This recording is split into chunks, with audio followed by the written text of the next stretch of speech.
Good morning. So today, my name is Jenny Harris, for those of you that don't know me, and today I have the absolute joy and privilege of interviewing an incredible woman that I actually haven't known that long, but I'm really interested and really excited to hear more about what it is she does and what she has to say.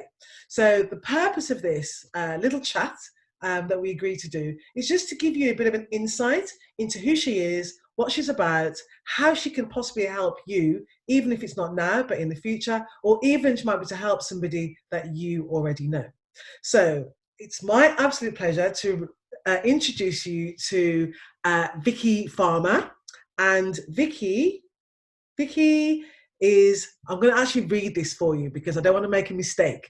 So Vicky says in her bio, following a 30-year career as a chartered accountant, she took the opportunity to leave the profession to set up her own business. These days, we're all living a lot longer, thankfully, and so it's really important that we maintain good health.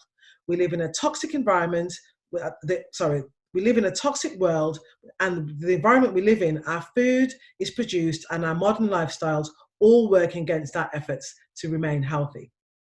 With this in mind, in 2015, after retraining as a nutrition advisor, Feel Good Factor was born. Is that the name of your business? Feel Good It Factor. is, yeah. Perfect. That is a really fabulous title.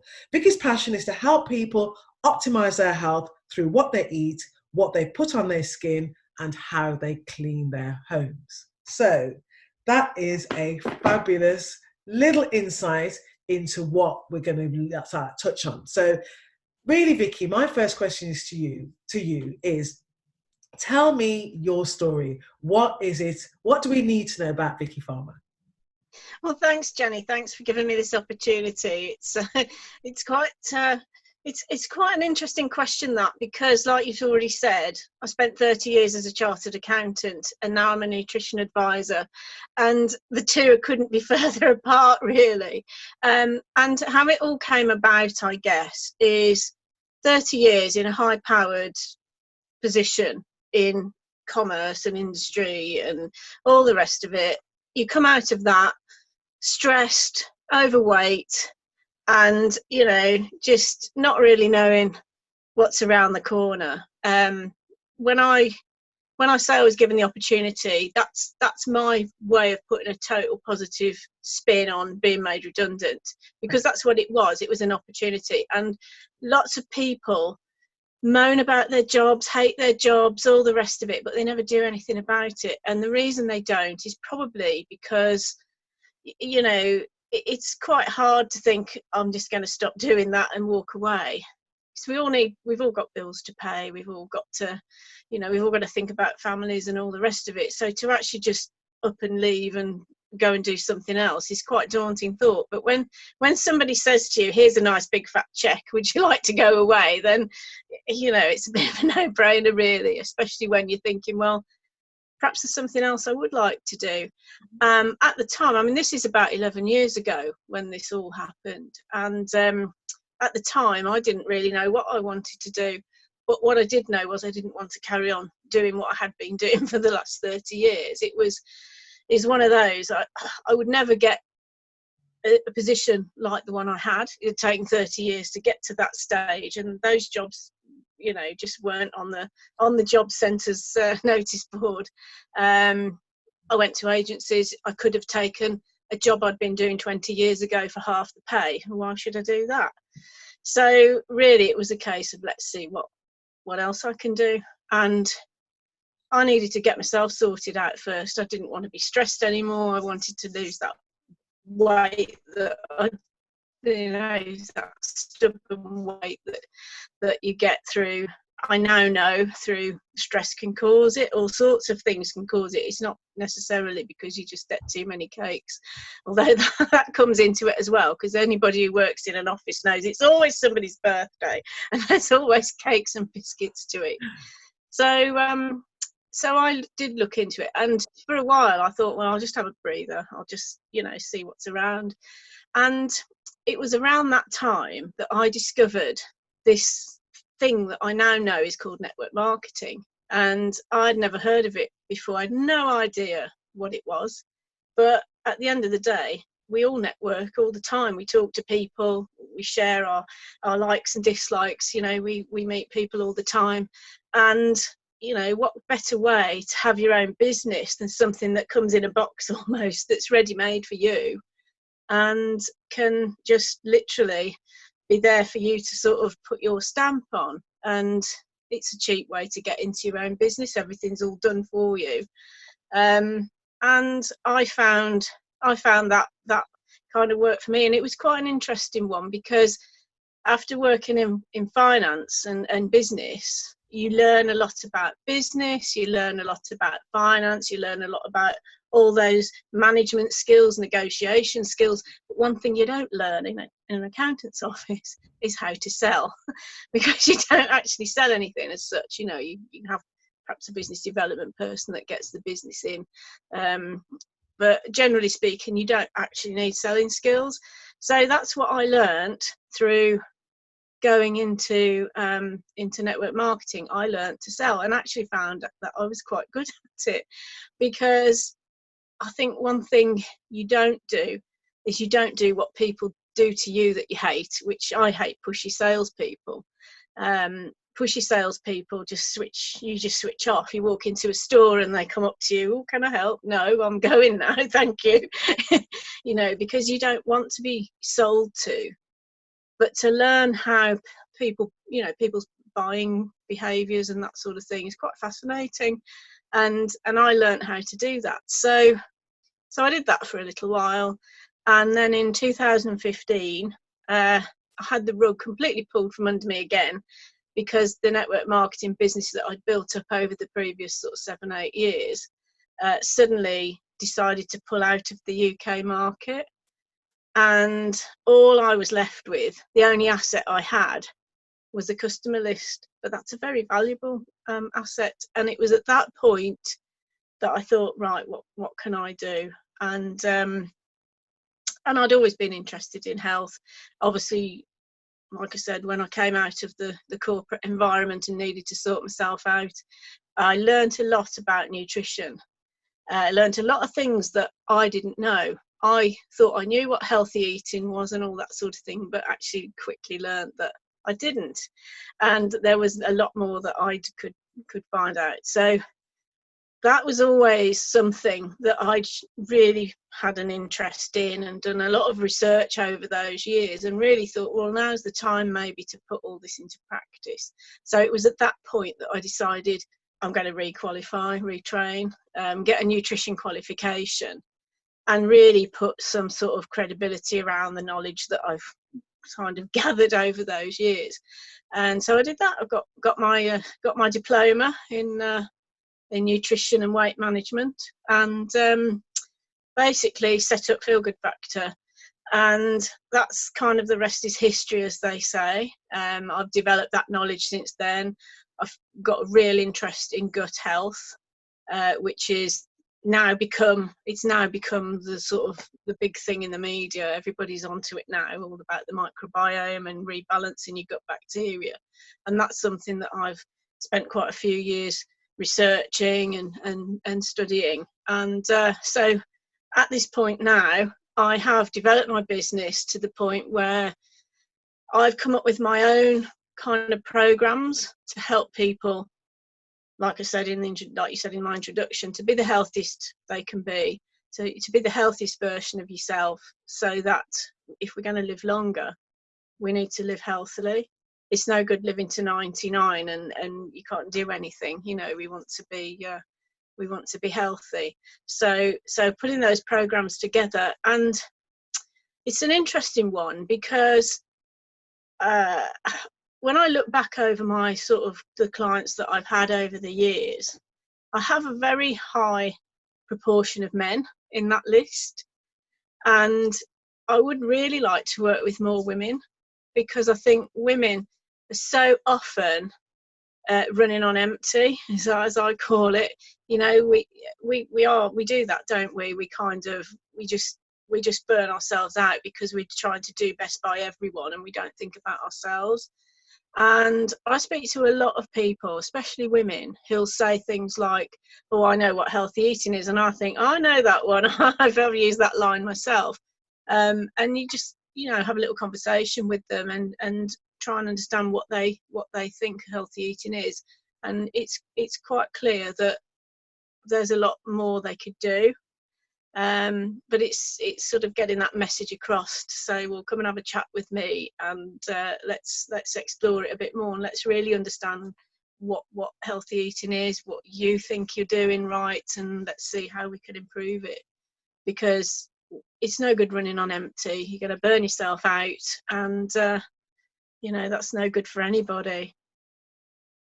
So that's where I am, really. And added to that, the whole environment thing, I discovered a brand a few years ago, about 3 or 4 years ago, called Norvex, which fitted so perfectly into what I do, because it's a fairly new brand to the UK, although it's been going for about 25 years within Norway and the rest of the world.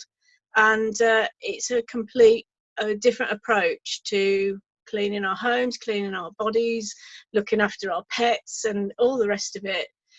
Literally reducing those nasty chemicals that is in everything these days.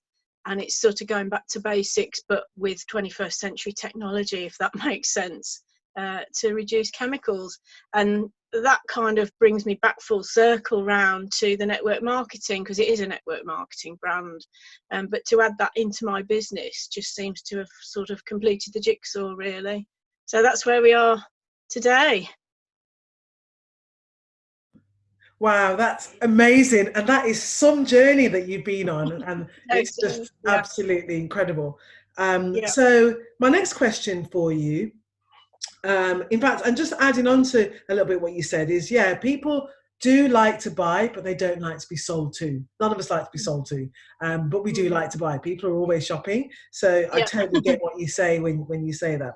So my next question for you then is, what gets you up in the morning? What's your morning routine look like? And do you have any passions or fears or anything that kind of like keeps you up at night? That's a really interesting question, because I'll be honest and say, I don't really have a routine as such. You know, some people have this set routine, they do it every day. I don't. That's because every day is different. But one thing is constant. I always get up early. I'm a morning person, so I do get up early. And sometimes I get things done before my husband's up. You know, I just go and get on the computer and whip off a few emails or post a few social media things just to get things going before everyone else starts. And I do a bit of networking that sometimes starts very early. But generally, yeah, I would say I don't really have a set routine, because when I look in my diary, every day is different.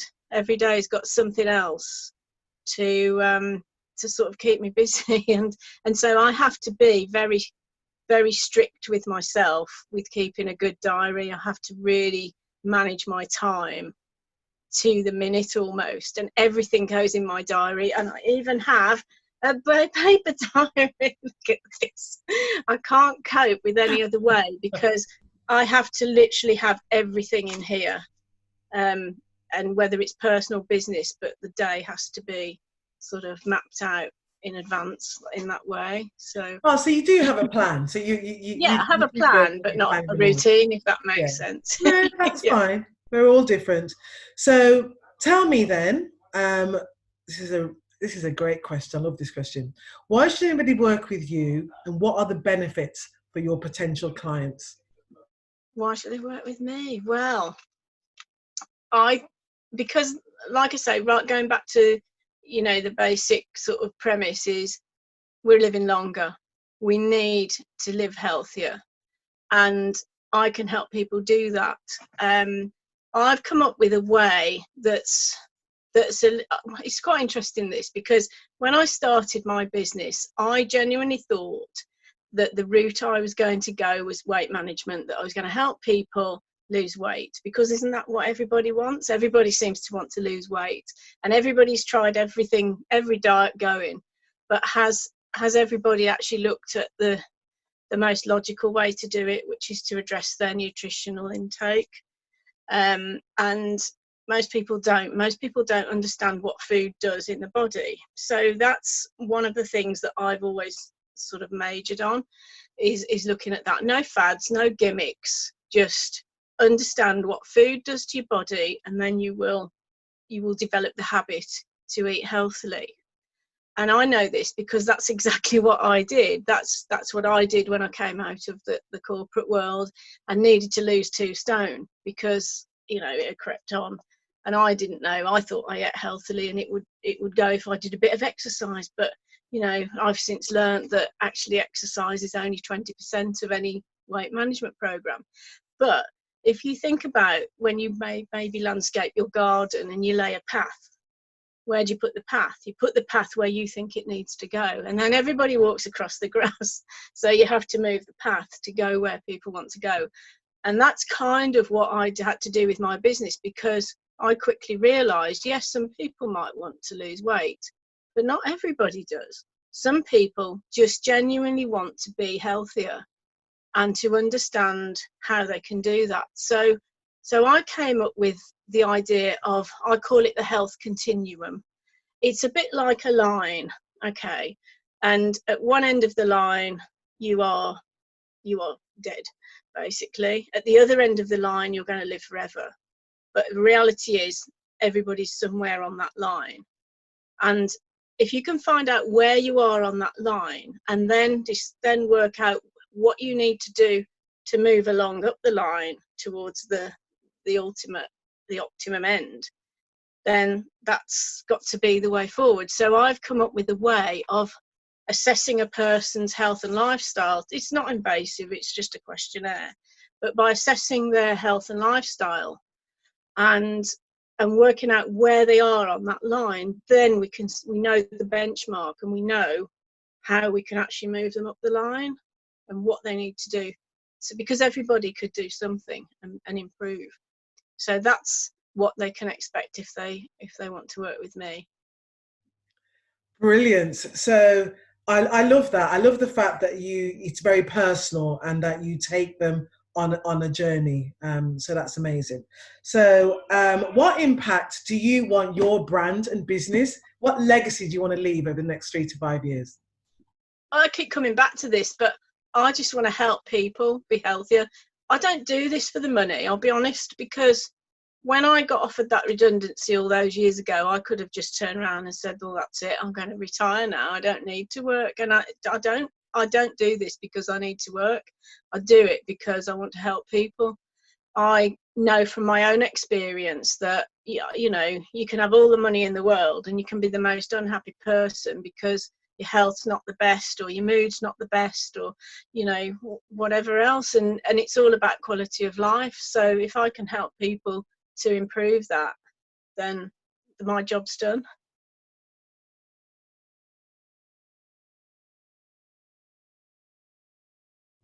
Awesome. Brilliant. So and what is your favorite way to relax? What do you like to do in the spare time that you do get?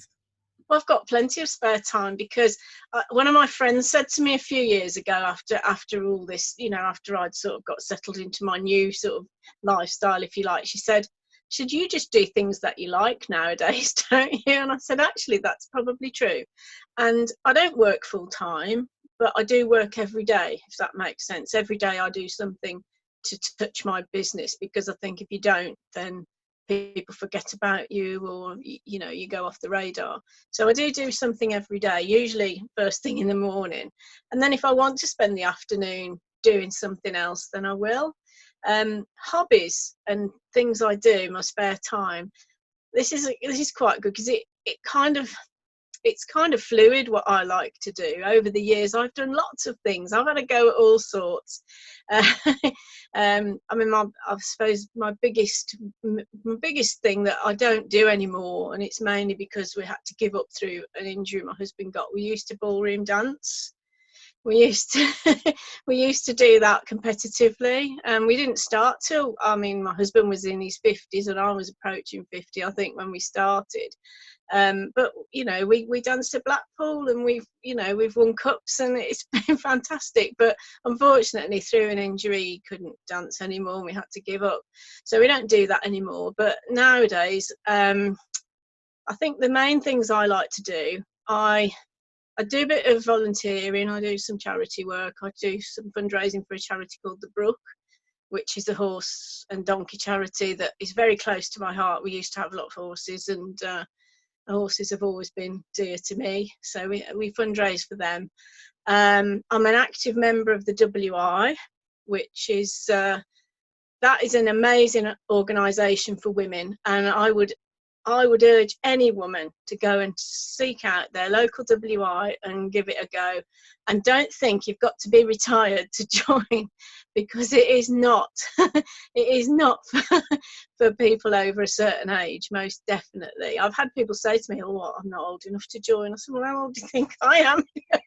You know, you only have to be 18.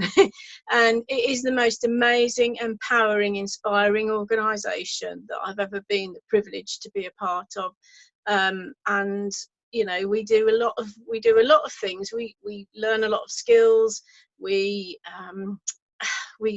campaign. There are a lot of things that I mean, I wish I'd written these down actually and could tell you, but there are a lot of things over the years that have come about because of pressure from the WI, including things like, if you're old enough to remember the Keep Britain Tidy campaign, that came from the WI.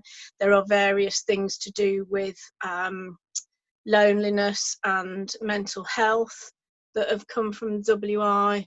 Lots of things which I should have looked them up, because there's some quite interesting ones in there that you would never think had come from there. And my other passion, which I'm able to indulge through being a WI member, is baking. That is something that I love. And I mean, I've always baked since I was about 11. You know, baked, and I've entered a few competitions, and I've done quite well.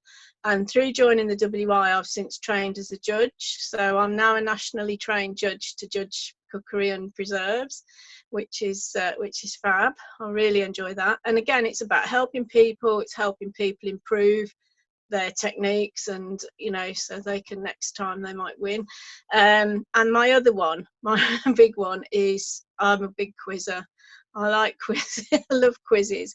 And as a result, again, of all these things that I've done, I do quite a bit of public speaking now. So I go around on a bit of a circuit doing talks at various organisations and that sort of thing. So that's what I like to do when I'm not doing other things to help people.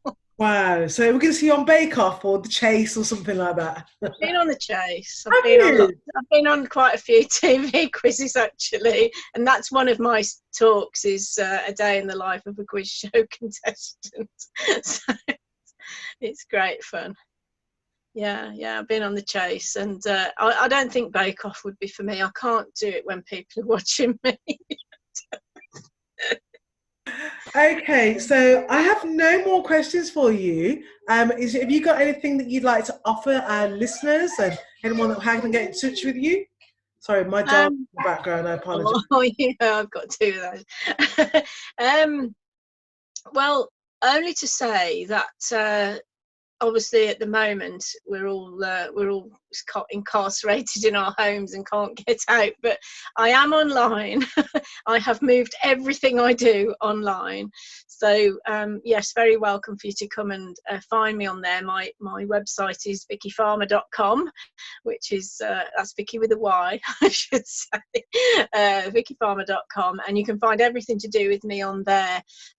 At the moment, because obviously everything is being done from home, I do have an offer going on a monthly basis. So as far as my Norvex business is concerned, the eco-friendly side of things, if anybody does want to buy any eco-friendly cleaning products, which are quite important at this point, I do run a monthly draw. So everybody that places an order does go into a draw to win a lovely prize, a nice bundle of Norvex goodies at the end of the month.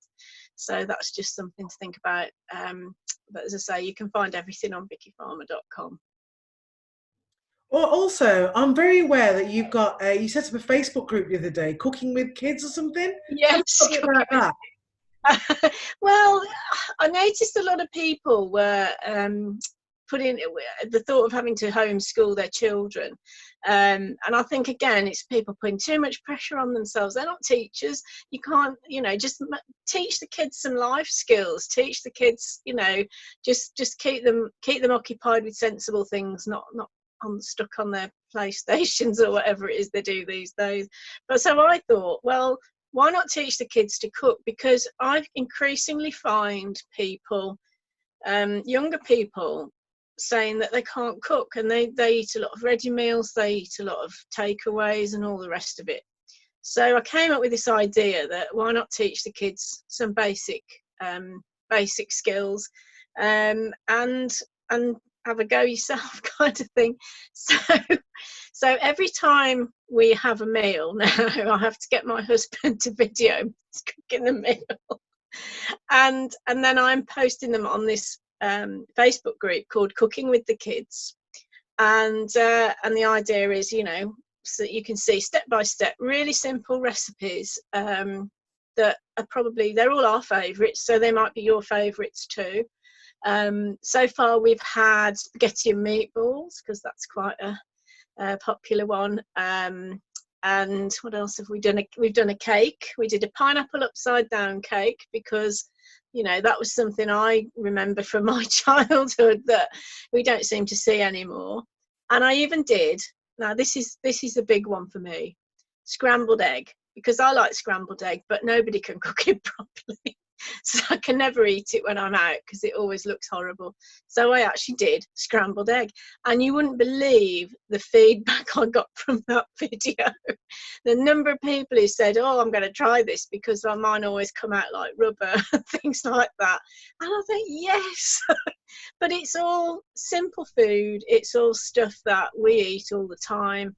It's little tips and tricks for making it easy, really. So if I can help people learn to cook, and it's not just for people with kids, anybody can go on there. It's a bit of fun, a bit of cooking, and a bit of banter, and just to keep you entertained while we're stuck in the house. Wow. Well, I'm going to have a quick look at that group. Although I can cook, but I do like the communities coming together.